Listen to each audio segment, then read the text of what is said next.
Good morning, everyone. I am Sanjay Kumar Singh from Sagar Institute of Science and Technology, Gandhinagar, Bhopal. Today, in lecture number 1 of Unit 3, we will discuss about convection.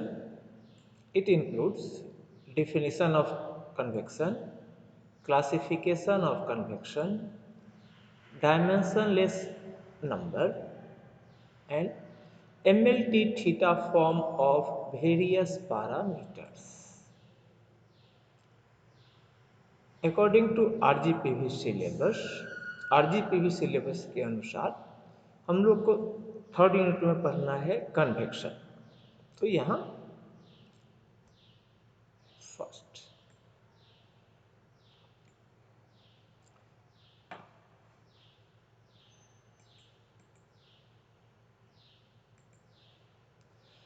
First what is convection? Convection means transfer of heat from solid surface to the fluid due to change in position of fluid molecules is called a convection. Means transfer of heat from solid surface to fluid. Say this red color, this is solid surface. Temperature of surface is Ts and temperature of flowing fluid, that is Ta. If Ts is greater than Ta, surface temperature is greater than fluid temperature or surrounding temperature, then heat will flow from solid surface to surrounding, and this is called convection. So here in definition it is mentioned that change in position of molecules, यानी कि molecules अपना position कैसे कर रहा है, किस कारण से कर रहा है। तो according to change in position of molecules, convection is classified into two way. One is called free convection और natural convection, second one is called forced convection. तो हम अब एक एक करके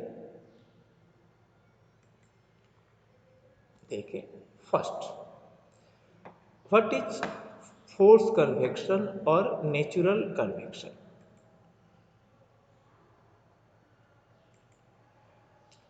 सॉरी, फ्री कन्वेक्शन और natural convection. First one, here it is mentioned that fluid molecules changes its position only due to density difference, then it is called free convection और natural convection।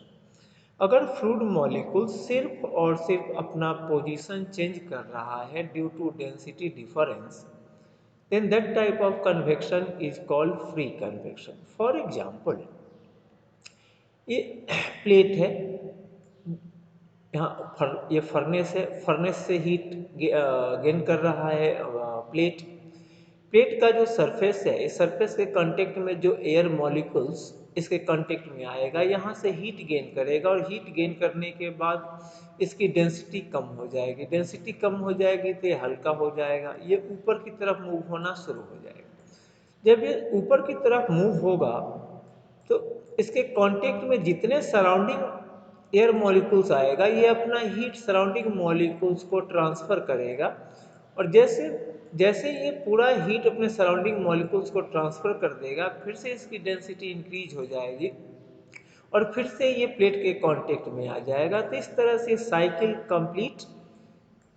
Complete होगा। तो यहाँ से ये जो fluid air molecules जो अपना position change कर रहा है, कैसे? Only due to density difference. यहाँ कोई एक्सटर्नल सोर्स या डिवाइस हम नहीं लगाए हैं जिसके कारण फ्लूइड अपना मॉलिक्यूल्स अपना पोजीशन चेंज कर रहा है। If fluid molecules changes its position only due to density difference, then that type of convection is called free convection or natural convection. Second one is forced convection. Forced convection. Forced convection means if fluid molecules changes its position by the help of some external source like fan or pump, then that type of convection is called forced convection। See, ये plate है, plate का temperature Ts, surrounding temperature TA, if Ts is greater than TA, तो यहाँ से heat transfer होगा from solid surface to fluid. यहाँ fan लगा हुआ है, फैन फोर्सफुली एयर मॉलिक्यूल्स को फैन फोर्सफुली एयर मॉलिक्यूल्स को प्लेट के ऊपर से स्ट्राइक कराएगा, मूव होगा, जिसके कारण से प्लेट का जो हीट है ये फ्लूइड मॉलिक्यूल्स या एयर मॉलिक्यूल्स गेन करेगा और इस तरह से ट्रांसफर होगा। तो यहाँ क्या देख रहे हैं कि जो एयर मॉलिक्यूल्स या फ्लूइड मॉलिक्यूल्स अपना पोजीशन चेंज कर रहा है, not due to density difference. यहाँ फ्लूइड मॉलिक्यूल्स अपना पोजीशन चेंज कर रहा है by the help of some external source that is fan और पंप। तो अगर फ्लूइड मॉलिक्यूल्स अपना पोजीशन चेंज कर रहा है सिर्फ और सिर्फ only due to density difference, then that type of convection is called free convection और नेचुरल कन्वेक्शन। अगर फ्लूइड मॉलिक्यूल्स पोजीशन चेंज कर रहा है due to by the help of some external source like pump और fan, then that type of convection is called forced convection. Now convection के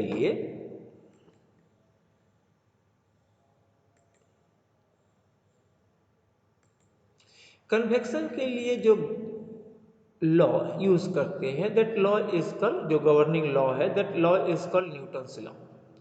already हम पढ़ चुके हैं न्यूटन्स लॉ क्या बोलता है कि it states that heat flow flux is directly proportional to temperature difference. It means Q convection is directly proportional to temperature difference between solid surface and flowing fluid Ts minus Ta। और Q is equal to, जब हम proportional symbol को equal में convert करते हैं तो यहाँ constant of proportionality जो यूज करते हैं that is H, where H is called convective heat transfer coefficient. So now, according to Newton's law, according to Newton's law, Q heat flux is equal to H Ts minus Ta, or heat flow rate Q is equal to HA Ts minus Ta. Now H, convective heat transfer coefficient.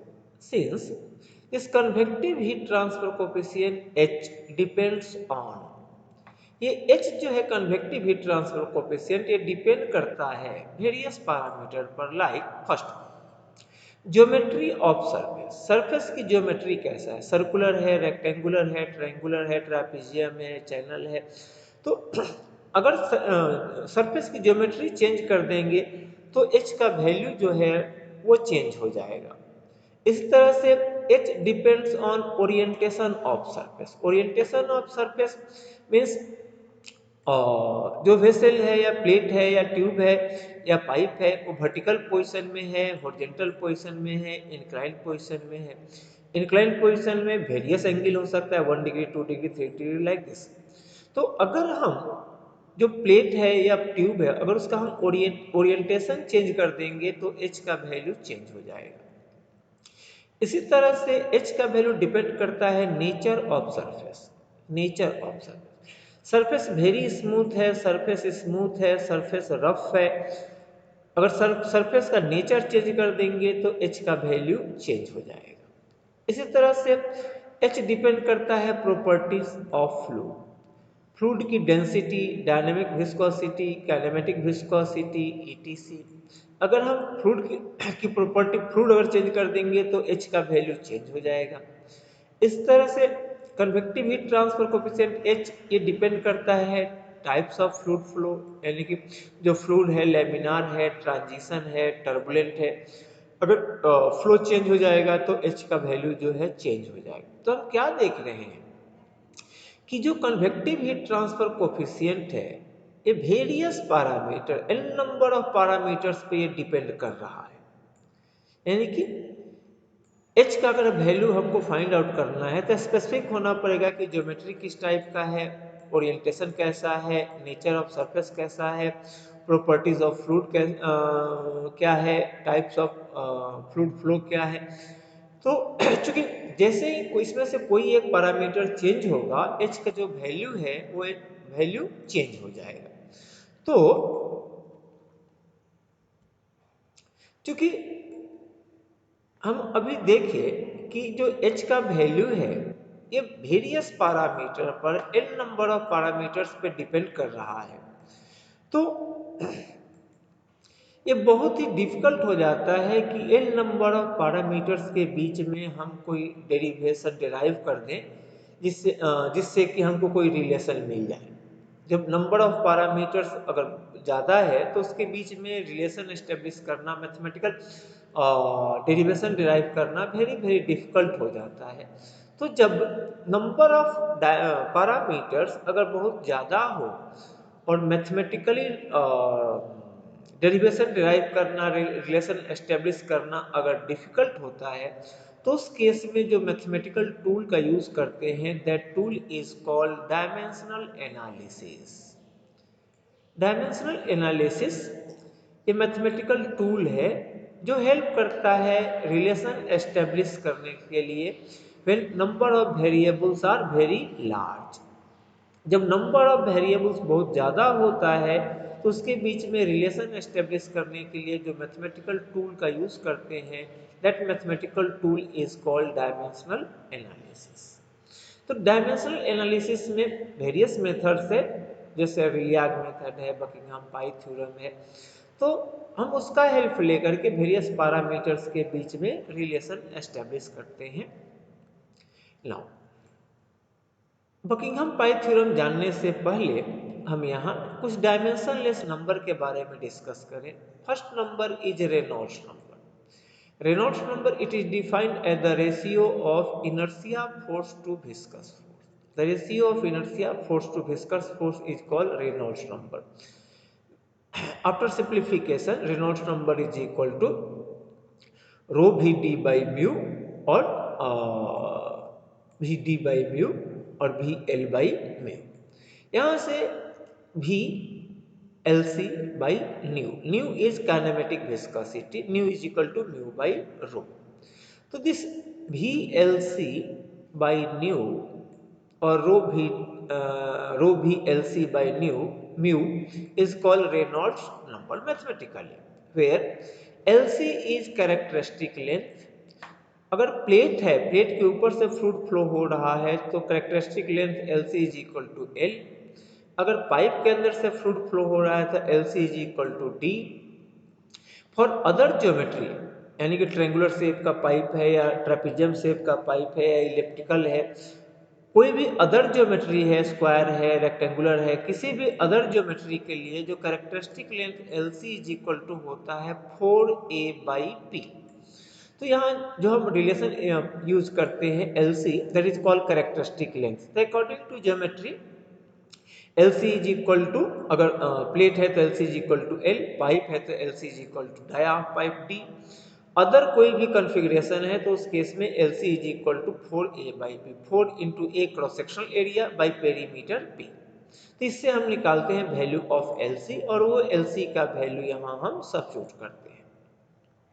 Reynolds number हमको help करता है identify करने के लिए कि जो flow है वो लेमिनार है या ट्रांजिशन है या टर्बुलेंट है। ये आइडेंटिफाई करने में रेनॉल्ड्स नंबर हेल्प करता है। नाउ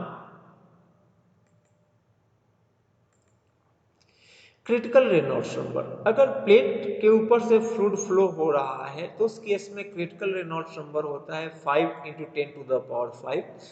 अगर रेनॉल्ड्स नंबर का value 5 into 10 to the power 5 से कम है तो फ्लूइड को हम बोलते हैं, फ्लो जो है वो लेमिनार है।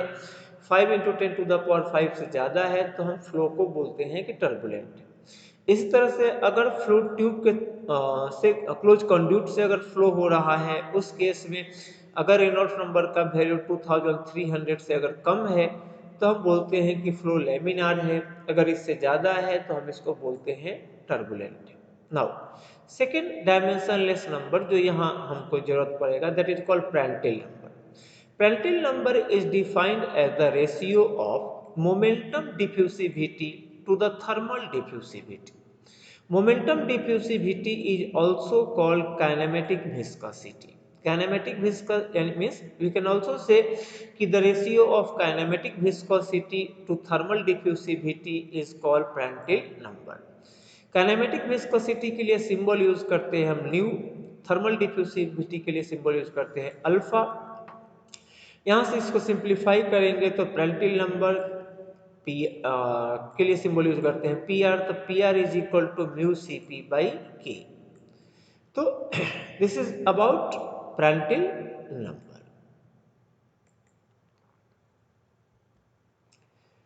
थर्ड नंबर जो यहाँ हमको जरूरत पड़ेगा that is Grashof number. Grashof number.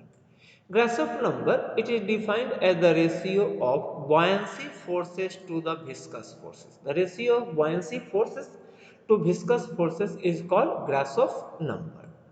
Grashof number. Grashof number के लिए हम सिंबल यूज करते हैं G suffix R. Mathematically, Grashof number is equal to beta G delta T LCQ by nu square, where beta is coefficient of volumetric expansion, unit होता है per kelvin, G acceleration due to gravity, delta T temperature difference, L C characteristic length जो हम पहले discuss कर चुके हैं कि tube के लिए L C equal to D, plate के लिए L C is equal to L, other configuration के लिए L C is equal to 4a/p, nu kinematic viscosity. Now, fourth number is Nusselt number. Nusselt number is defined as the ratio of convection heat flux to the conduction heat flux. The ratio of convection heat flux to conduction heat flux is called Nusselt number. Nusselt number के लिए हम symbol use करते हैं n suffix u। Mathematically इसको जब हम simplify करते हैं तो Nusselt number nu is equal to HLC/K, where LC is called characteristic length। अगर पाइप है तो उस केस में LC is equal to D हो जाएगा, प्लेट है तो LC is equal to L हो जाएगा, अदर कन्फिग्रेशन है तो LC is equal to 4a/p।